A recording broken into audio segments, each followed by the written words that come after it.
Reborn as the Mad King's protege, Jan seeks revenge against all those who wronged him. To this end, he finds himself in Atlantis, ruled by Prince Orunos, completing a survival quest and killing a beast called One Eye. Jan gains a skill called Infection that lets him transfer madness between himself and another target. Following the boy, the Silver King's Guild arrives in the underwater city where they get attacked by a magician. Now, their leader Falcon begins fighting her off. Stuck in one of the underwater buildings, the Silver King's massive ship lights up with a blinding glow. On board its deck, the fight continues. The wizard jumps back, casting a magic spell to block Falcon's incoming barrage. Frustrated, she tries to outmaneuver the flames while falling off.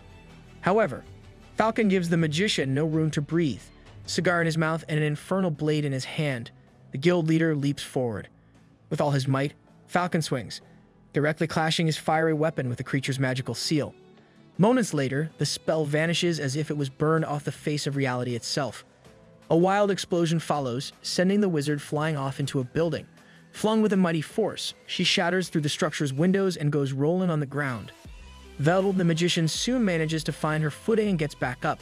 Populated, the building is filled with other sea people boasting a merman-like appearance. All of them get startled by the sight, looking on in complete awe. Still recovering from the brunt of the previous impact, the wizard isn't even fully off the ground yet.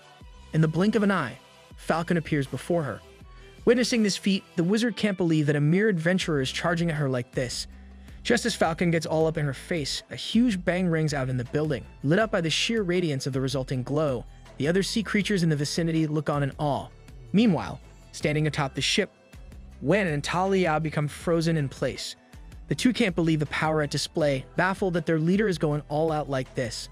Talia in particular has a look of utter disbelief across her face. Unable to remember the last time she saw Falcon like this. Back over in the battle, the Silver King's headstrong captain marches on, enveloped in his infernal aura. As he expected, this fight wasn't going to be that easy. It would be if Dude didn't have a severe skill issue. No. A loud stomp echoes from the corner of the barely intact room that has been turned into a pile of debris.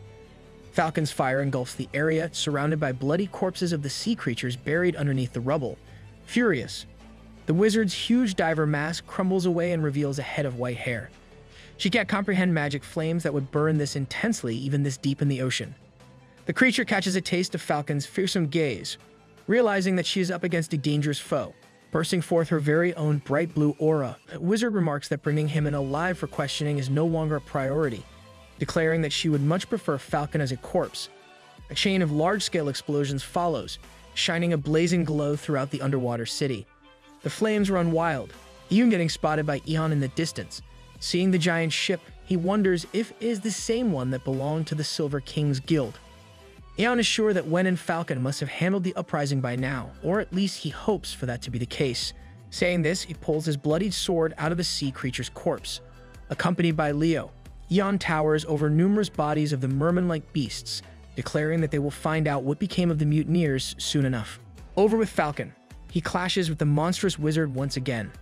As the leader's massive flames collide with the creature's oceanic blue aura, he inquires if she is the Atlantis Dungeon's boss. Grinding her teeth, the wizard tells Falcon to count his lucky stars that she isn't who he thinks she is.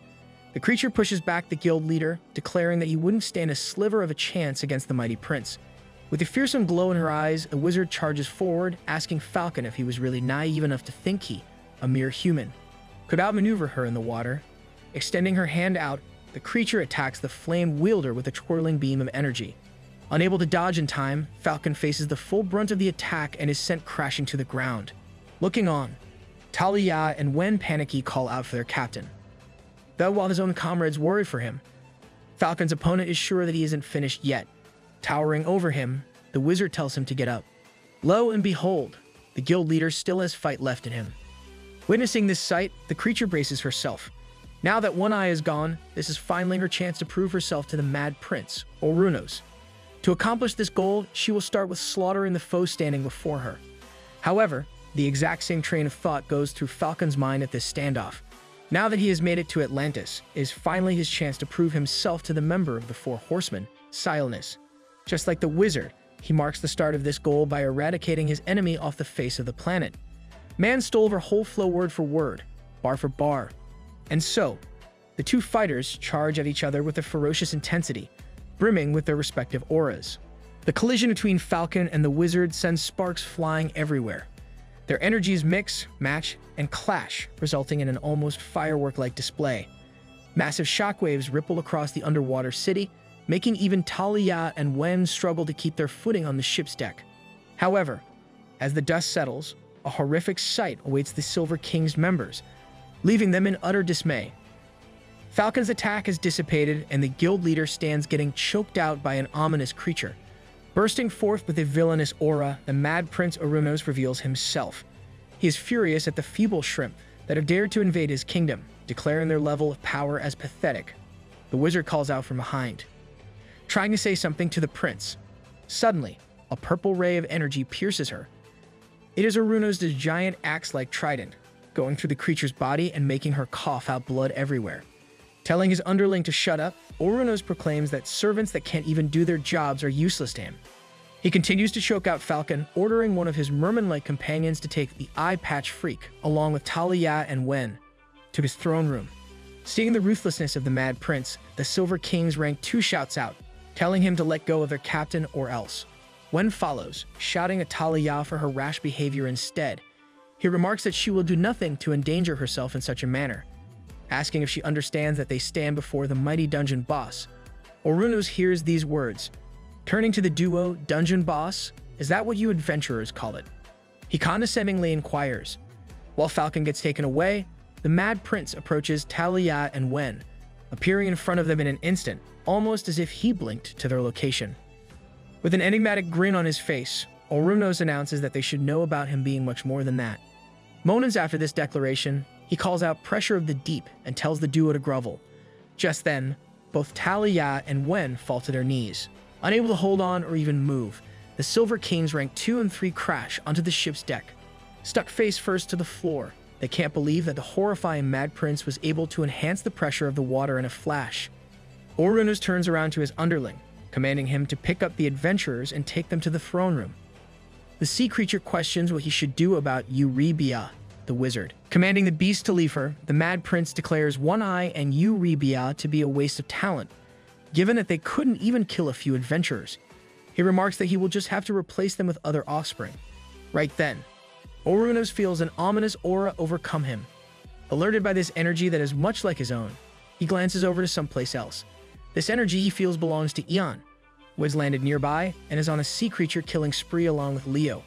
Seeing his master distracted, the beast carrying Talia and Wen asks if something is wrong, to which the Mad Prince mentions that it's nothing. Zooming through the underwater city, Arunos announces that he will come to me soon anyways. After the Mad Prince leaves, Eurybia still lies unconscious on the ground. Suddenly, a foot comes stomping there and the popping of a bottle follows. It is a healing potion, making contact with the wizard's lips and getting fed to her. The person helping Eurybia isn't any sea creature, but Eon, accompanied by Kay and Leo. Reminding his friend that she tried to kill them, the blonde kid asks him if he is really sure about this.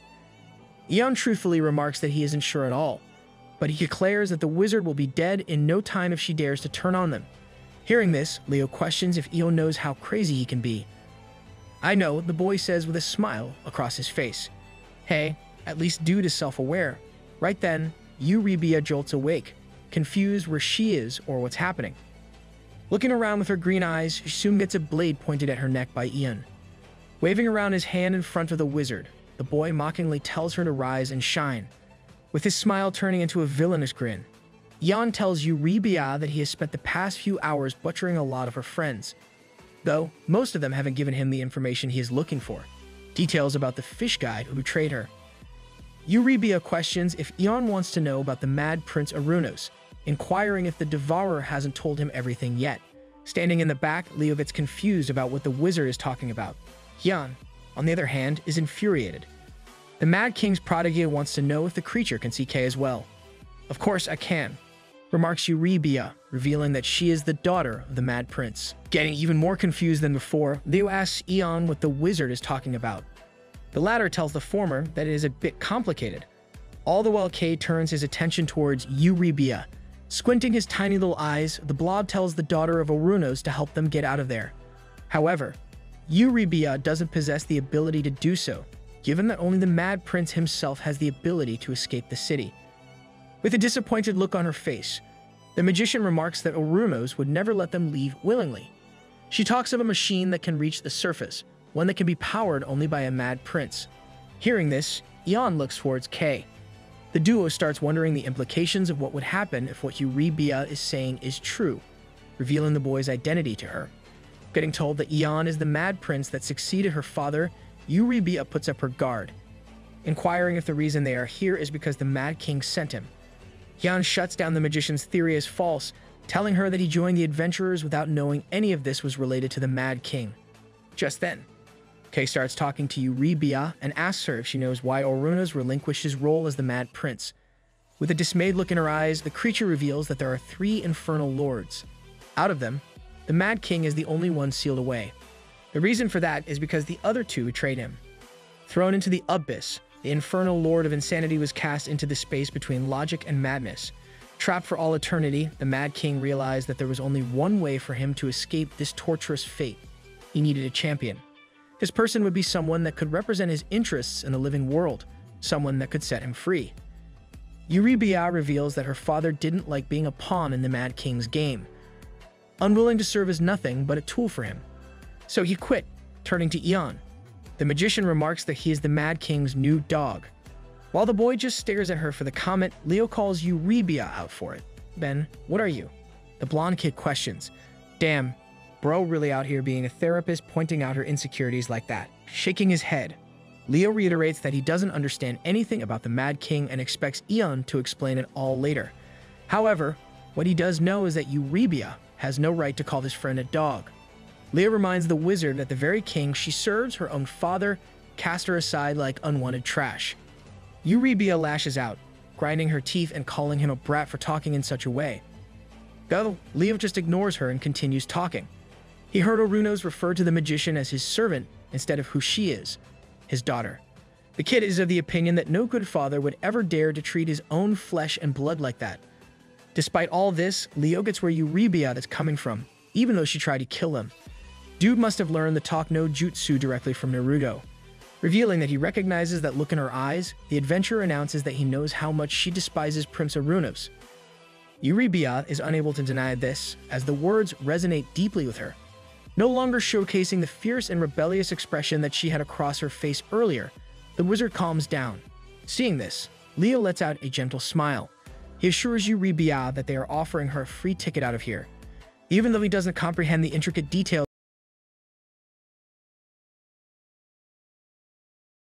get them out of the city and back to the surface.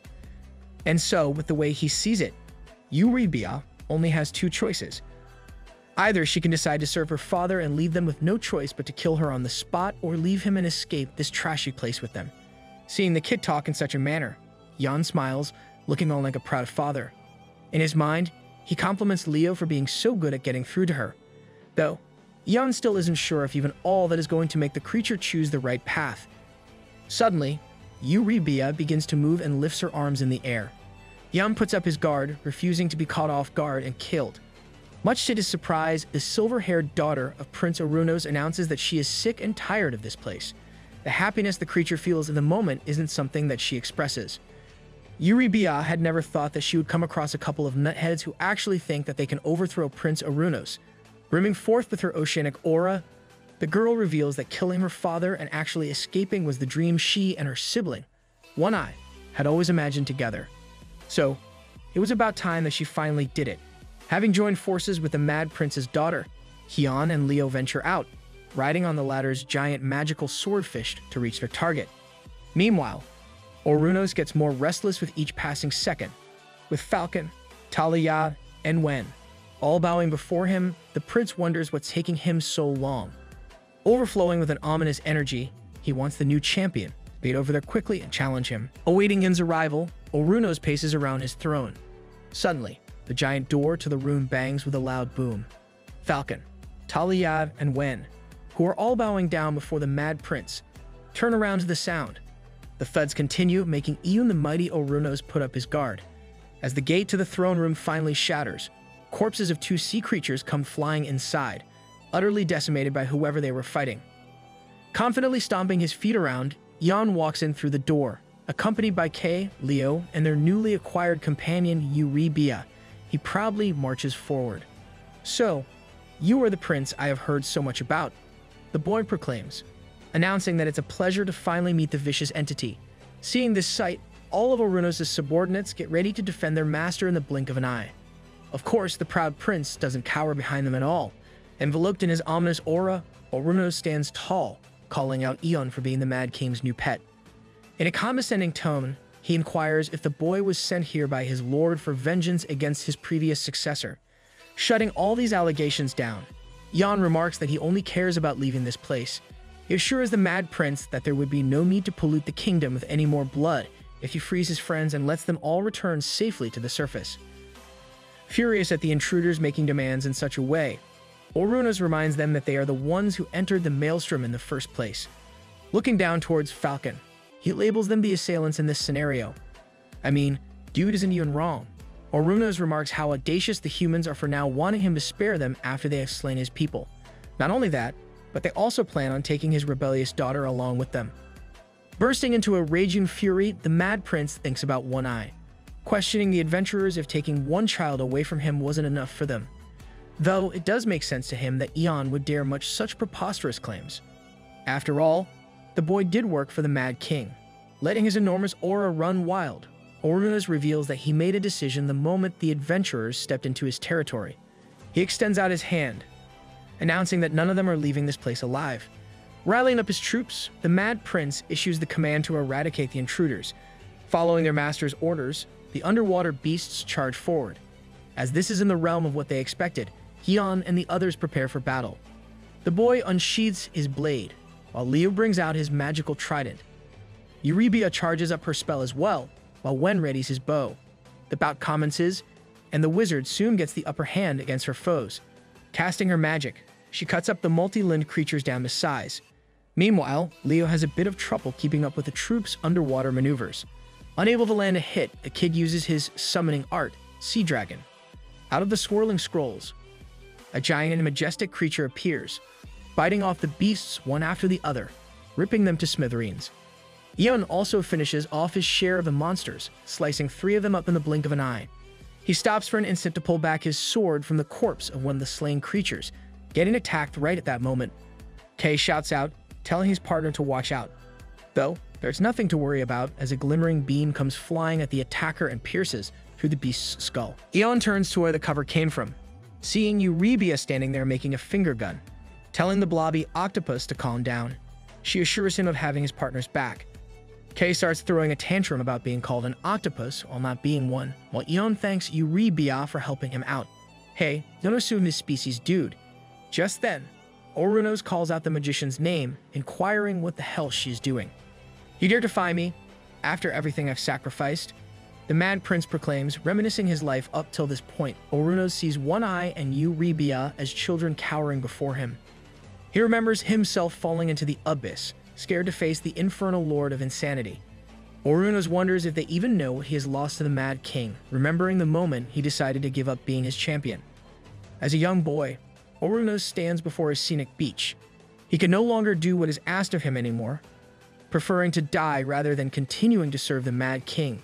In his moment of weakness, a voice calls out for Orunos, questioning if he wishes to be free from his madness. Then serve me, declares a tentacled beauty, wearing a crown identical to a trident. Revealing herself before Orunos, this is the infernal lord Tiamat. Embracing the young boy, the enchanting creature invites him to come towards her. Tiamat tells Orunos to leave behind the Mad King and instead become a champion of the sea, going back into the water. As the lady's limbs swing around over the water, the boy gets captivated by the sight. Being at the end of his rope and wanting a way out, Orunos marches towards the sea.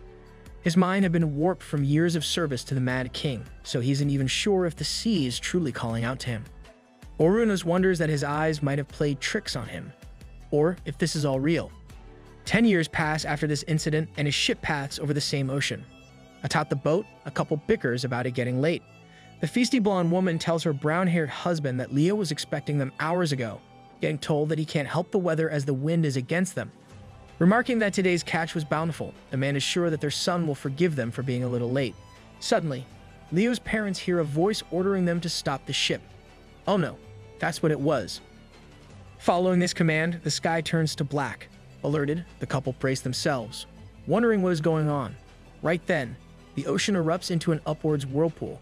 Standing on the twirling water is none other than Orunos, telling all those on board the ship to not be afraid. Tiamat's champion looks down on the humans, announcing that he is there to welcome them to his kingdom. The corpses of Leo's parents lie on the ship deck, getting marched around by Orunos' stomping feet. Looking at the bloodied bodies of the sailors who met their cruel fate by his hand, the monstrous prince calls out their audacity for always thinking the sea is where they are free. In his twisted mind, it is their fault for not knowing already that there's no such thing as freedom in this world. Meanwhile, a little kid stands on the same shore that Orunos once stood on where he met Tiamat. This is Leo, bawling his eyes out and wondering what's taking his parents so long. Starting to lose hope, the poor kid questions if they are even coming back. Orunos pops out of the water nearby, looking at Leo with a disgusted look on his face. He takes an offensive stance, getting ready to kill the crying kid. Suddenly, someone calls for Orunos to stop and grabs his arm. This is Eurybia, who tells her father that he has killed enough of the surface dwellers for one day. Annoyed, the prince asks his daughter how she left Atlantis. Looking at her, he gets particularly enraged, questioning the girl what she is doing here without her helmet. Lashing out, Eurybia tries to tell her father that humans will eventually come after us if he keeps up this hobby of slaughtering them. The future magician then answers his inquiry, revealing that she snuck out in that thing he was in to see why he has been disappearing to the surface. Eurybia is baffled, not knowing what could make Orunos hate this world of humans so much that he would personally come here every day just to massacre them. Not entertaining any of her daughter's concerns, the prince announces that they are heading home. Orunos ruthlessly warns Eurybia that he will remove an eye from her if she sneaks out again, just as he did with one eye. Not possessing the strength to stand up to the prince, the poor girl can do nothing but fall in line. Someone rescue her dude. As the terrible father drags his daughter back to the underwater city, a young kid keeps standing on the shore, waiting for his loving parents that would never come back. Ian once asked Leo why he became an adventurer at such a young age. What drove him to start a lifestyle so early this dangerous? He had asked the kid if his family was okay with this and received a non-answer. However, Leo was questioned about the same thing by when he got recruited by the Silver Kings. The guild's rank 3 told the former that he was too young for something like this, inquiring if Leo was sure about this. At this moment, the kid grinned at his teeth. Never being more sure of anything in his life, Leo felt the sea calling to him. Sure enough, the sea did call for him. Through his venture with the Silver Kings, Leo not only met Ion, but he also finally stands before the man who was responsible for murdering his parents. Facing the blonde kid, Orunos tells him that he thought he recognized him, with the same disgusted look he had back then. The prince looks down on Leo and remarks that he is the brat that cried for his parents that fateful day. Hearing these words, the kid has his suspicions confirmed once and for all. Filled with an intense fury, Leo turns towards Orunos, blaming him for being the reason that his family never came home. As the kid's eyes get distorted by his rage, Ion receives a prompt from his system of the Mad Gate. It is a new bounty quest, named Deep Sea Vengeance. The quest dictates that he must help out Leo by slaying the king of Atlantis and avenging his parents. You are kidding me, Ion mutters, getting asked by Kay if he was really planning on making peace with the Mad Prince. Nah, someone stop dude thinking like this before bro becomes the next Hokage. However, the boy shuts down the blob's theory instantly and tells him that he just wasn't sure if they needed Orunos alive to use the machine to get to the surface. Right then, Ion spots Leo charging mindlessly at the king of Atlantis without a second thought. Panicking at the sight, he shouts for his friend, but is too late. Leo quickly engages in combat, throwing his magical trident at the Mad Prince and his throne. However, Orunos dodges the incoming attack just by tilting his head slightly.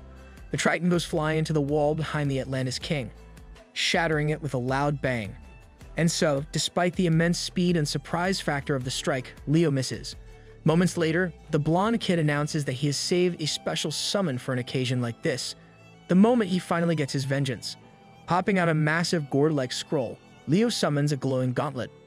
The weapon brims with energy and possesses a spiked appearance, fitting the kid's hand just right. Emanating from the gauntlet is an aura reminiscent of the aura that the sea creatures put out, shocking Eurybia. Even the king of Atlantis himself is baffled at the sight, questioning Leo about where the hell he got that. Who cares? the kid remarks, closing the magical scroll. As he does so, a massive aura overcomes him and the spiked gauntlet.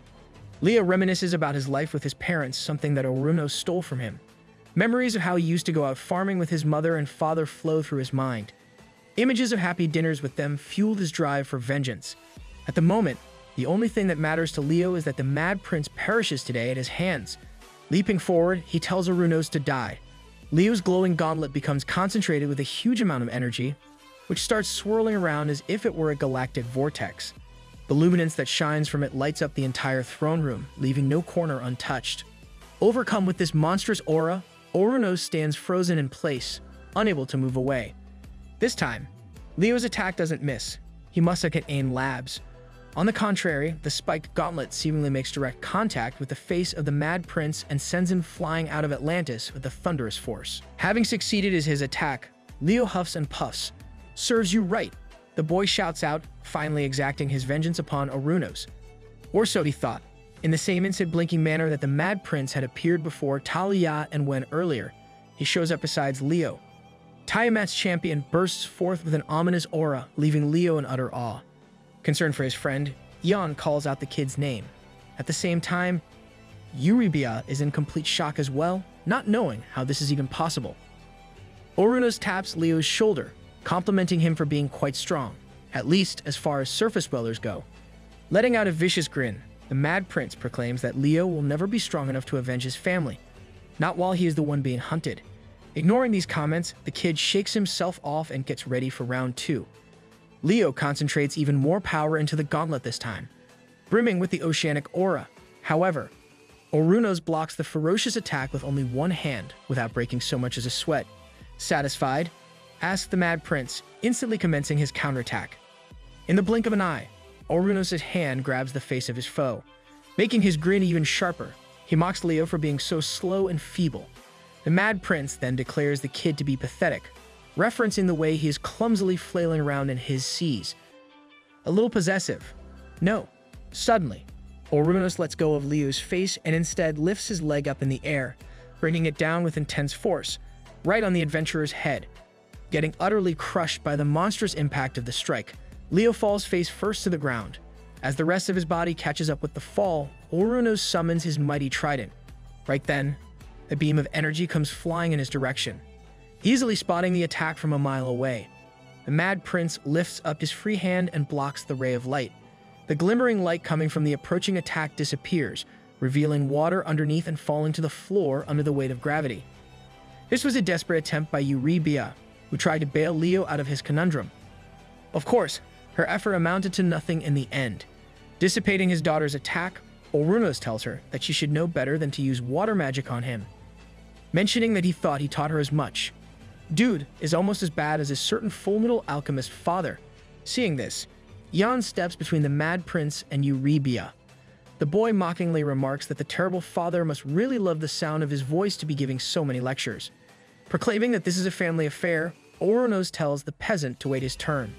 Ion apologizes, replying in the same vein that he can't help it because he is an impatient guy. Fair enough, mutters the Mad Prince. Jumping forward, he envelops his gigantic trident in an enigmatic energy. The King of Atlantis proclaims that he will make this quick for the boy, instantly closing the distance between the two. Ion prepares to defend himself, unsheathing both his blades and holding them in front of his chest with a cross formation. Breaking past this, Orunos swings with his trident, nearly grazing by the boy's face. However, Ion doesn't get held up by this one bit. Much to the Mad Prince's dismay, the boy brings his swords across and pushes down on his trident. Ion manages to push aside Orunos' weapon and goes in to slice his neck. Seeing this, the Mad Prince brings around his aura-filled weapon and applies a fence as his defense. Forced to duck, Ion moves towards the ground. Good. Now, on your knees, announces Orunos. Brimming with an immense energy, the Mad Prince calls out his pressure of the deep. With this, everyone in the throne room falls flat to the ground. Falcon, Wen, and Talia are unable to move even slightly, getting their entire beings stuck to the floor. Eurybia is brought to her knees, not being able to stand up anymore. The same thing happens to Ion, who gets stuck in the ducking position that he assumed to avoid Orunos' trident. Trying to stand up, he feels as if a building is crashing down on him. Overwhelmed by this sensation of getting crushed, a slight poke from Oruno's trident ends up sending Eon to the ground. Sticking his trident deep in the boy's back through his backpack, the Mad Prince charges elsewhere, leaving it there to keep Eon down. With each step of his feet, the ground beneath him shatters. So much for Mad King's new champion. Orunos mocks Eon and labels him as just another expendable brat. Man just keeps spitting bars.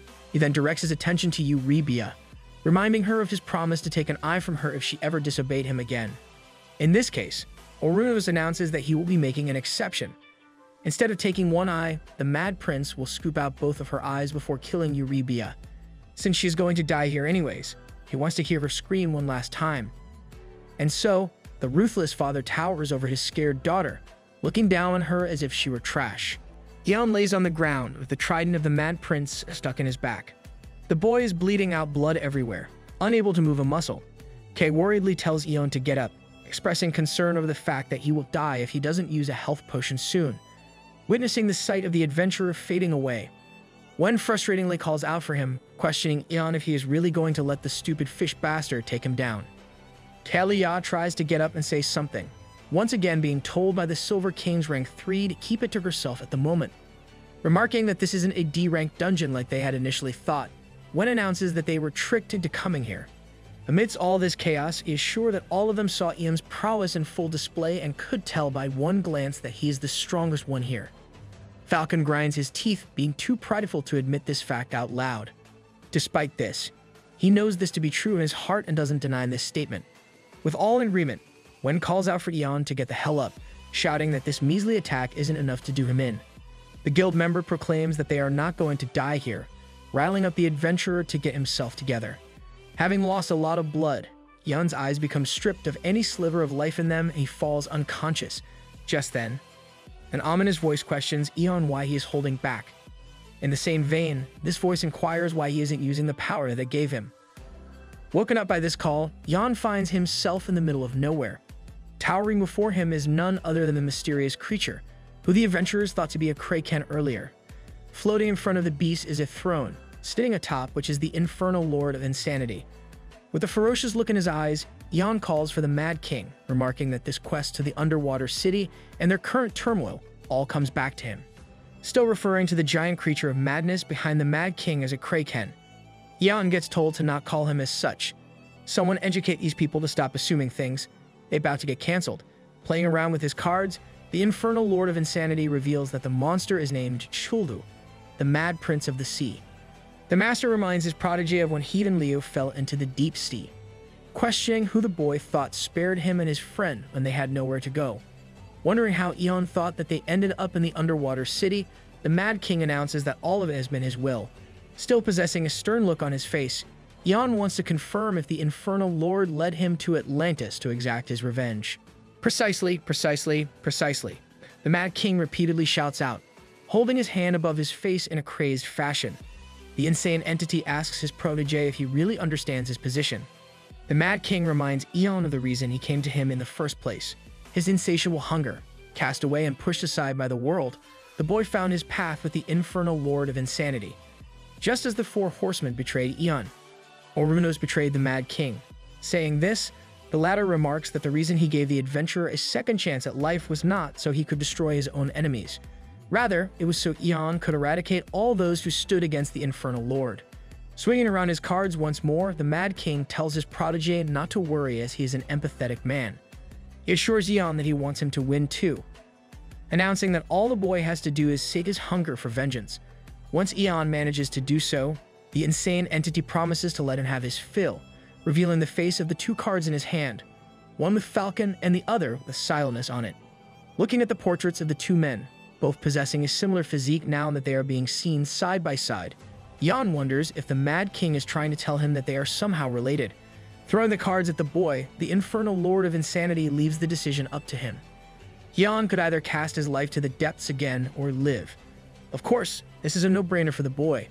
As the cards boasting Silenus and Falcon float through the abyss to pass him by, he grabs a hold of them.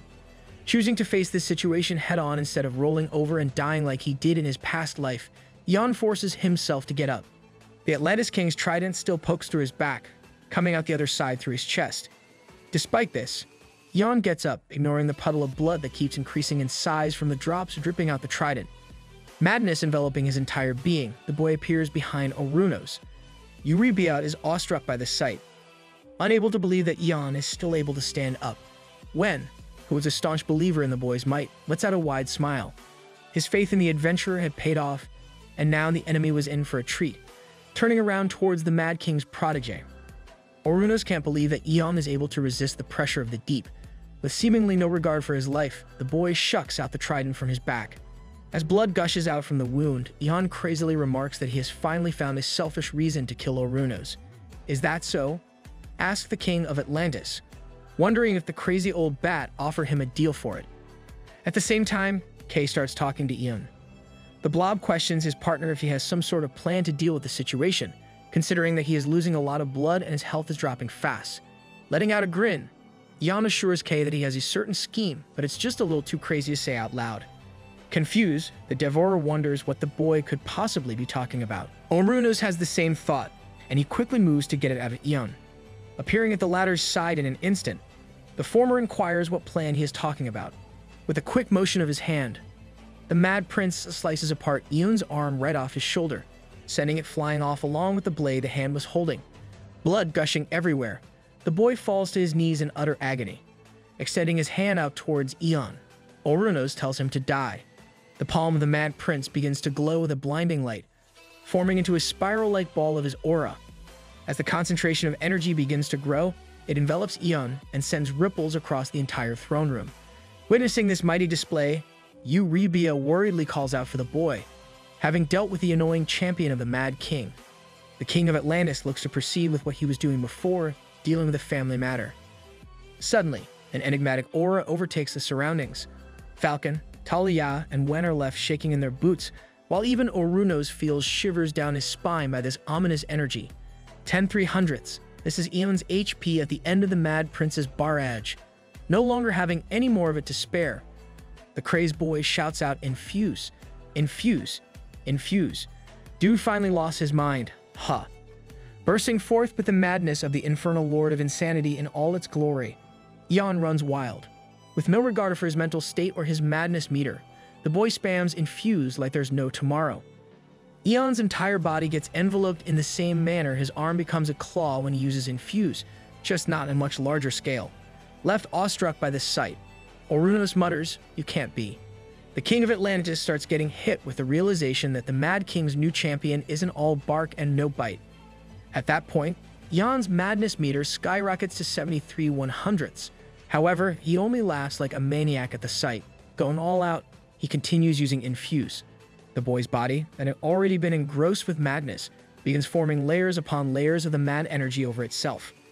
82/100ths. Ian doesn't stop. 94/100ths. The Mad King's protege still hasn't had enough. Even using infuse on his blade, the boy's madness meter goes up to 97/100ths. Orunos can't help but grind his teeth at the sight, no longer having an ounce of his usual calm demeanor. Perfect. Ian suddenly shouts out, having finally gotten up to 100/100ths madness, leaking his ominous aura everywhere. The boy marches up to the Mad King's ex-champion, staring intently at Ian's current state. Orunos can't believe that he sacrificed his mind for this immense power. Right then, the boy begins grinning and laughing maniacally. Seeing his demeanor change in such a manner, Eurybia calls out for Ian and asks if he is alright. Giving her no response, the Mad King's protege continues to laugh out crazily. Turns out, it is no longer Ian in his own body, but the infernal lord of insanity himself. With his entire being brimming with an ominous aura, the Mad King remarks that he didn't think the brat would actually let him in. "I didn't think we would ever cross paths again, Mad King," says Orunos, confirming once and for all that Ian isn't in control of his body anymore. Eurybia looks on in disbelief while the infernal lord of insanity revels at how lucky he has gotten to have picked such a desperate brat as his champion. As the madness continues to course through the throne room, Falcon, Talia, and Wen lie on the ground, helpless and terrified against this entity, who seems to be far worse than the king of Atlantis who brought them here. Putting up his claw to his face, the Mad King announces that slaughtering Orunos after he abandoned his side is the vengeance he has always wanted. The former champion shakes himself off, summoning his massive trident. Vengeance? Orunos questions, reminding the infernal lord of insanity that he is the one who suffered by being his pawn. Jumping forward, the Mad Prince jabs Eon's body with his trident. Much to the dismay of the King of Atlantis, the Mad King just slightly tilts his head to avoid the incoming attack. Bro thinks he is Luffy after the time skip, getting increasingly frustrated. Orunos tries to assault his foe with a barrage of high-speed strikes. Making ever so small movements, the Mad King easily avoids all of the incoming blows. With his infused claws, a revived lord grabs the prince's trident, inquiring if he needs to be reminded of the decades that he left him stranded. Pushing down Orunos' trident, the Mad King jumps forward, extending the infused limb of Eon's body that was sliced off by his foe. He strikes the King of Atlantis with a thunderous punch to the face. The sheer impact of the attack sends Orunos crashing to the wall of the throne room. The force behind the punch is so massive that even the sturdy structure can't hold the prince in, and he gets sent flying out into the underwater city. Shocked by the sudden appearance of their lord, the sea creatures gather around him, inquiring what is going on. With an expression of great panic, Orunos commands the beasts to sound the alarm and mobilize everyone. Right then, the Mad King appears near him. Having his vines-like aura of madness swirling around Eon's body, the infernal Lord of Insanity snaps the necks of every sea creature on the way. Fearing what is about to happen to him, Orunos calls for pressure of the deep. Though, he isn't even allowed to complete the incantation. Closing the distance between them in less than an instant, the Mad King forcefully grabs the prince's mouth with his infused claw, announcing that there will be no more tricks. This time, he strikes the Atlantis King's torso with a crushing blow. Once again, Orunos is sent flying into the distance. Colliding with the walls of one of the buildings in the underwater city, the Mad Prince goes through it and ends up rolling around on the ground, arriving at the library. Shush, quiet in the book place, people. He picks himself quickly, trying to prepare for whatever's to come next. Suddenly, a voice calls out for him, referring to Orunos as Lord. It is the librarian, who now stands in harm's way. Much to the dismay of the Mad Prince, the attack he awaits never comes. Confused, Orunos looks to his side and finds the ruthless infernal Lord of Insanity with the librarian's head in his hands. Having ripped apart the poor sea creature with his infused claw, the Mad King questions his foe if it was all worth it. He pushes Orunos to answer if casting him aside to become Tiamat's little seahorse worked out like he imagined it would. Having a ferocious look on his face, Orunos stands his ground. He tells the Mad King that he took everything from him, announcing that if there was ever an insane thought that crossed his mind, it was because of the deranged being. Is that it then? The infernal Lord of Insanity snarks, asking Orunos if he took the easy way out because his mind was too weak. Hearing this comment, the prince gives his former master a disgusted look. Letting out a menacing grin, the Mad King remarks that it must be nice for Orunos to have been given an entire city under the ocean to himself while he was trapped, floating endlessly in the space between logic and madness. The infernal Lord of Insanity stomps his feet towards the Atlantis King, revealing that it took a lot of planning to get Eon to this point.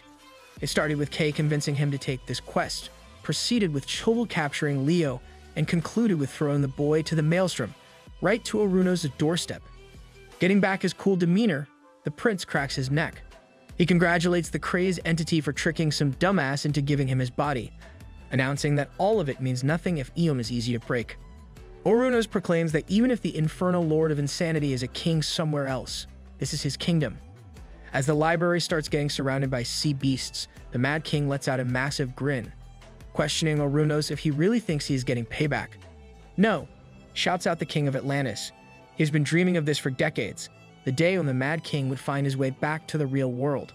Stomping his feet into the ground, Orunos declares that the deranged being will get butchered by him for what he did. Instead of retreating, the Atlantis King charges towards the Mad King.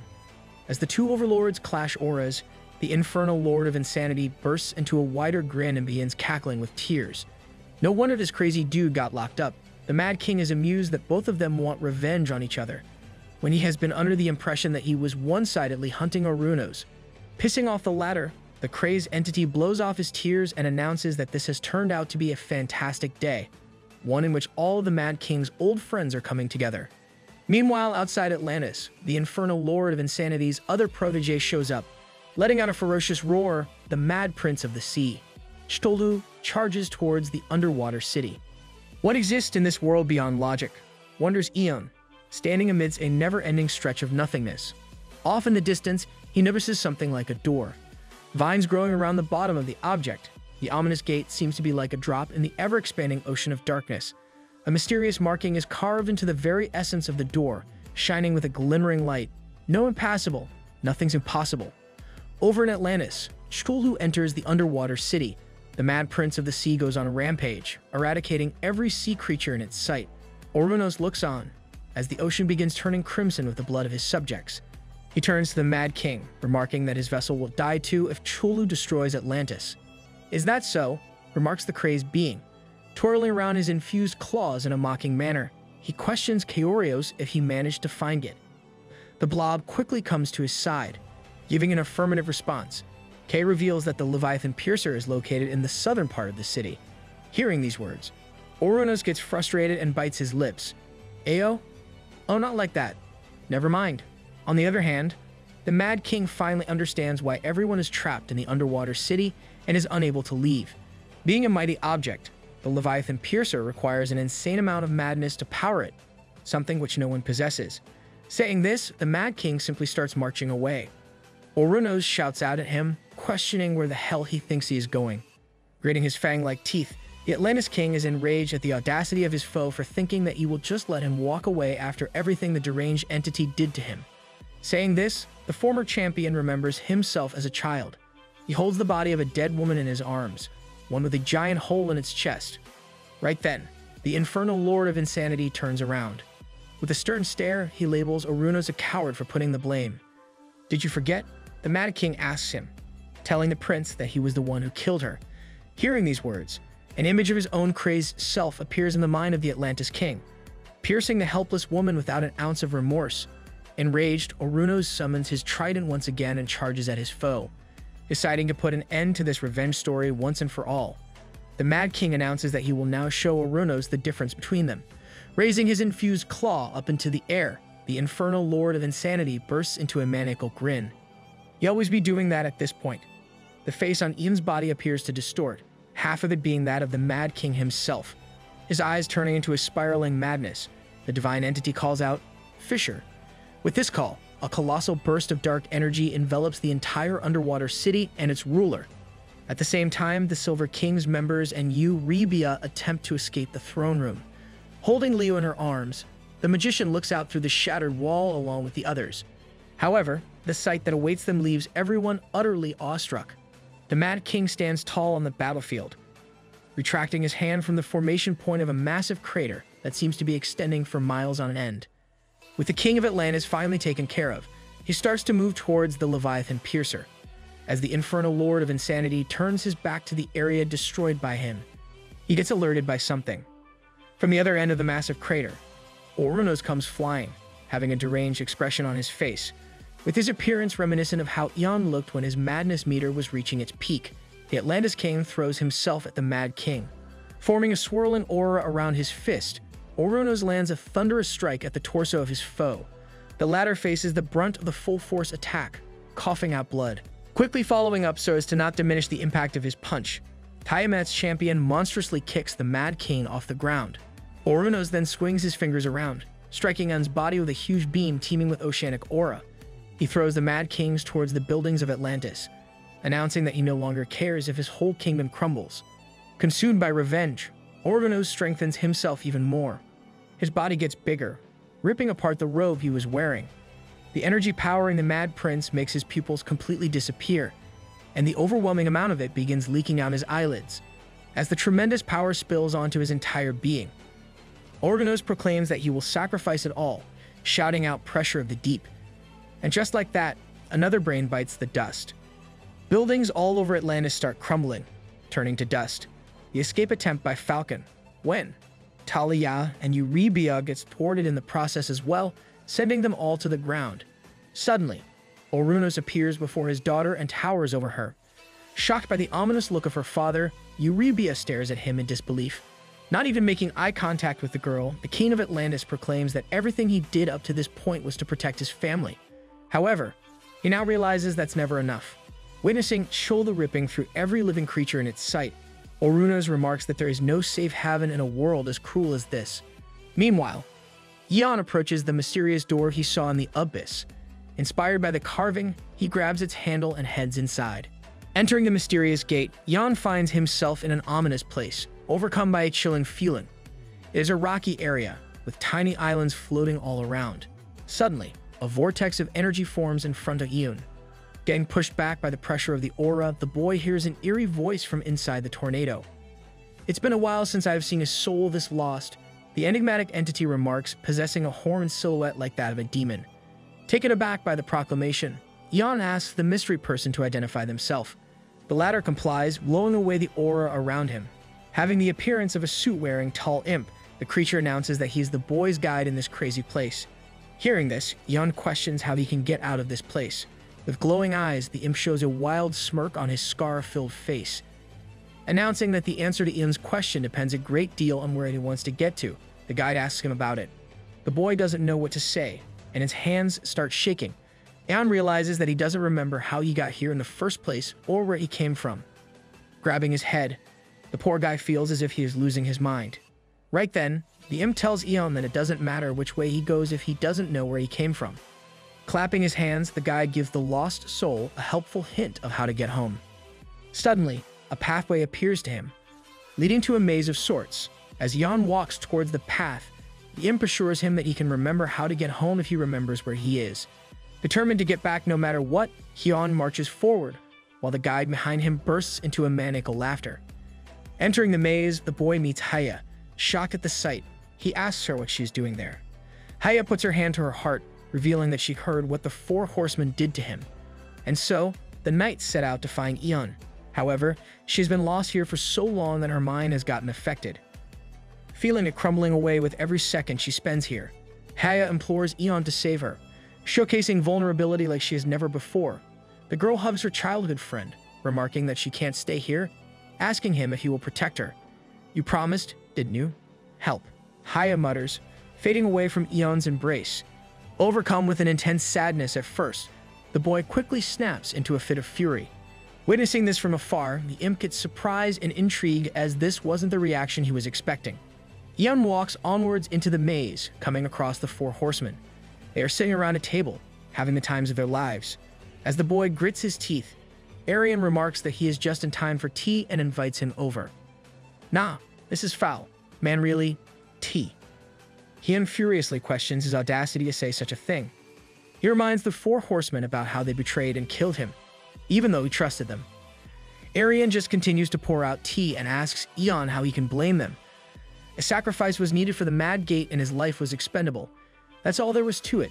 Silenus chimes in, telling the boy to stop being ungrateful. Sipping on his cup, the brute remarks that millions will live because of the sacrifice that day. Alexandria follows, nonchalantly saying that Ian shouldn't take it so personally as they didn't willingly kill him, and it's just how things ended up. Having had enough of the horseman's nonsense, Ian finally turns to Tor, checking to see if the guy he used to look up to feels any remorse for what they did. "For power, any sacrifice is worth it," says Tor, without any ounce of hesitation. Hearing the man's response, Ian bursts out into a crazed laughter. The four horsemen have finally said the truth out loud, admitting that they killed him for power. Brimming forth with an ominous energy, Ian calls out the four horsemen for being so keen on sacrificing him, despite having the option to leave the dungeon together to look for another solution. "I died for nothing," the boy proclaims, charging at Arian, announcing that these pathetic excuses just help the four horsemen sleep at night. Ian starts brimming with madness, using infuse in the blink of an eye. He digs his claw into Arian's chest. While the rest of the adventurers look on in disbelief, Ian tells them that he meant what he said. One day, the four horsemen will get what they deserve. Pulling out his claw from Arian's body, Ian grins wildly, harnessing the power of the Mad King again. The grassy fields in the maze turn to crimson, soaked in the blood of the four horsemen. Tor, Arian, Alexandria, and Silenus all lie lifeless on the floor. Ian towers over the adventurers' corpses with bloody hands, staring at the sight with a sense of disbelief despite being the one who created it. As the boy hucks and puffs, Tor's body suddenly begins to speak, spitting blood with every word that comes out of his mouth. The Rank 2 world adventurer questions Ian how it feels to finally have his vengeance. That's the thing. The Mad King's prodigy remarks, announcing that he is starting to realize something. It is not vengeance that Ian is seeking, but justice. Justice. For the horsemen not valuing a life no matter who it belongs to. Justice. For their selfish ignorance and immoral actions. justice for his own suffering and the betrayal of the people who he looked up to. With an almost sad look in his eyes, Ion declares that he will make sure to inform the world of the false heroes, as merely killing him will be a mercy in comparison. Spoken like a true Geva Chad. The bloodied corpse is overcome with an expression of shock and regret, letting out a sigh. Tor silently mutters, "I see." As the body begins to fade away, Ion reminisces about his time with him. For years, the boy wanted to be just like Tor, the grand hero of Herodia. Get better idols? No. However, now On knows that he will never be anything like him. Instead, the Mad King's champion vows to be better. Let's go, finally free from the shackles. Praising Ion for having come such a long way, Tor disappears. Seeing this, the suit-wearing imp begins laughing maniacally. The guide could have sworn that Ion was about to snap, but he couldn't have been more wrong. Putting his hand over his scar-ridden face, the entity proclaims that this shouldn't be possible. Just then, the maze begins to clear itself. Ion had done the impossible. He had discovered logic in this world of madness and paved his own path home. All the walls in the labyrinth arranged themselves in a straight line, guiding the boy straight to a door at its end. Back over in Atlantis, the Mad King calls out Orunos for spouting nonsense about doing everything to protect his family. Calling him an idiot, the former reminds the latter that he butchered his wife and gouged out his offspring's eye. The infernal Lord of Insanity then mocks him for being such a loving family man. Though, he supposes that the blame can't be put on Orunos, as the amount of madness coursing through his veins would have driven anyone a little crazy. Ignoring these words, the King of Atlantis walks away from his daughter, instructing her to use the Leviathan Piercer and leave. Eurybia tries to stop her father, but he doesn't listen. With a sad look, Orunos remarks that he has many regrets in his life and doesn't expect her to understand the reasoning behind his actions. Despite not having done the best job at showing it, the prince assures Eurybia that he cares for her. Hearing these words, the girl bursts into tears. Orunos continues, telling his daughter that he wasn't always this cruel. There was a time when even he was happy and kind, but that old self of his was killed long ago. Reminiscing about sharing his happiest moments with the woman he mercilessly killed, Orunos vows to avenge the version of himself that the Mad King killed. And so, he summons his trident, charging at the infernal Lord of Insanity. Grinning maniacally yet again, the deranged entity tells his foe to stop going on about petty revenge and grow up. Orunos replies that he will consider it once the Mad King is dead, disappearing from his sight, somehow reappearing behind his foe. The King of Atlantis gains an upper hand for a second and strikes the divine being with his trident. However, the Mad King easily avoids the incoming onslaught and counterattacks, breaking the prince's trident with his infused claw. Dude is just flexing at this point. As an apprentice challenges the master and a peasant challenges the king, the Mad King's former champion now challenges his previous master. Finding this to be hilarious, the infernal Lord of Insanity inquires how cocky an individual must be to think that the weaker can win. Uttering these words, the Mad King strikes Orunos with a thunderous blow to the chest. With his eyes almost popping out of their sockets at the impact, the Atlantis King gets sent flying through the crater. Bouncing around against the rubble like a skipping stone, Orunos goes crashing into a building, collapsing under all its weight. Concerned for her father, Eurybia turns around and calls out for him. "Oh, that's funny," remarks the Mad King. Seeing the girl still here crying, he questions if she should have been running for the exit instead. After all, Eurybia is next in line to face his wrath. Shaming the girl for missing her once chance of escape that was given to her by Orunos, the Mad King threatens to attack Eurybia. Refusing to go out without a fight, she summons a magic circle and forms a gigantic vortex of water. However, the infernal Lord of Insanity is just too fast, appearing in front of Eurybia in the blink of an eye. He grabs her arm and negates the spell. Grinning crazily, the Mad King remarks that she should know better than to fight back against someone like him. As Eurybia grits her teeth, he prepares to finish her off. Suddenly, Orunos comes charging back at the maniac. However, the Mad King simply turns around to catch him mid-stance. "It's been fun," he remarks, summoning a golden beam at the end of his infused claw. The glittering light bursts open and mixes, striking the King of Atlantis directly in his chest, seemingly burning a hole through it. "Rip Bozo, you will be missed." As Eurybia worriedly calls out for her father, the Mad King tells her not to waste her breath as Daddy is not going to protect her. Announcing that all Orunos ever does is take, and take, the infernal Lord of Insanity reminds Eurybia that she was the one who turned on him in the first place. He inquires if the girl has had a change of heart or if she is just desperate for someone to save her. Infuriated by these comments, Eurybia casts another water spell, proclaiming that she will kill the Mad King. The girl aims her magic directly at his face. However, once again, the deranged entity simply strikes her arm aside to break the spell. With his infused claw, the Mad King grabs Eurybia by the neck and lifts her into the air. Squeezing her neck, he expresses how much of a shame it is that she will need to die for the sins of her father. Right then, something grabs his leg. It is Arunos, still desperately clinging to life to protect his family, even while blood gushes out of the massive hole in his chest. Du becoming a better parent with each passing second. Absolute W. Letting out a vicious smirk, the Mad King asks the near-death foe why his family is suddenly changing their minds. After all, Arunos didn't give a crap about his children before and was actively trying to kill him. Aren't I supposed to be the crazy one? The Mad King snarks. Seeing his father's attempt at saving her life, Eurybia starts crying like a little girl and tells him to get out of there. This makes the Mad King question if it's something as absurd as unconditional love that is keeping the father and daughter bonded like this. With a sinister smirk on his face, the infernal Lord of Insanity proclaims that weak bonds like theirs are just asking to get cursed. Du really talking like no one has ever loved him before. Ha. And so he lifts up his infused foot and crashes it down on the head of the Atlantis King, popping it like a balloon. Wow, that felt good. The psychotic being remarks while Eurybia gets filled with despair at the scene. Tears begin flowing uncontrollably down the scared girl's face as the Mad King turns to her to finish the job. Right then, a sensation of agony overtakes the infernal Lord of Insanity and he falls to his knees. The Mad King can't believe this is happening, as it should have been impossible for him to break out. Damn you, Eon. This is my body now. Do you hear? Mine. The deranged entity fades away before getting to complete the sentence. With this, the vessel returns to its rightful owner. No longer possessed by the Mad King, Hyun's body resumes its normal appearance. Coming to, the boy finds himself facing a scared and crying Eurybia, who is guarding herself against him. Looking around, he sees Arunos' corpse, asking Kate who killed him. I think you know the answer to that, the blob tells Ian. As the entire group feels down about the current circumstances, Chulu continues to rampage around in the underwater city. The end, for now.